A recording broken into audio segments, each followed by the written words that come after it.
San Diego Gay Men's and San Diego Women's Choruses deliver a stirring Star-Spangled Banner. At the LGBT Center in Hillcrest, 7 San Diego veterans are being added to the Wall of Honor, which recognizes the contributions of LGBTQ veterans in the community. I thought it was a little strange at first because didn't think I really did anything to deserve it. So I am quite honored. Welcome to the Wall of Honor. Robert Granite was drafted into the Army Reserves in 1969. I went through a BA, 2 master's degrees, a PhD, hoping to keep out from going to Vietnam, still got drafted. Although Granite tried to avoid the draft, he still ended up choosing to serve. It was either that or check off that little square that I was a homosexual. And in those days, if you were going into business, one did not do that. I mean, I would not have a career. Granite is one of 7 veterans being added to the center's Wall of Honor. Each year, more are added by a committee. Most served at a time when being gay in the military could mean jail.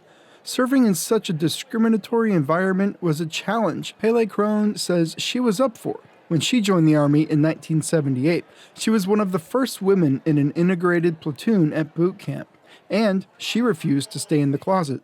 I'm just me, and I don't care who likes me or, even if it means prison, even if it means my life, I'm not backing down from that. I'm not ashamed of who I am, and I just refuse to be quiet about it. Crone says she was lucky her commanding officer supported her, and her sexuality isn't what pushed her out of the Army 2 years later. Being gay and being out wasn't the issue, it was more just being a woman. I would have been a lifer, I would have retired. But because of all the harassment, and it was really horrific.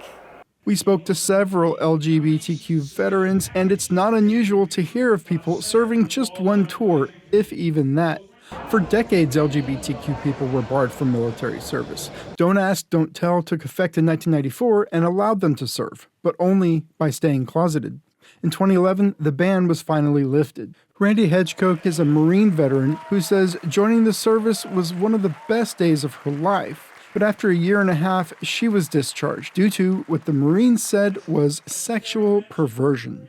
Speaking from the lectern, she says recognition by the center restores honor, dignity, and respect to LGBTQ service members, which otherwise might be forgotten.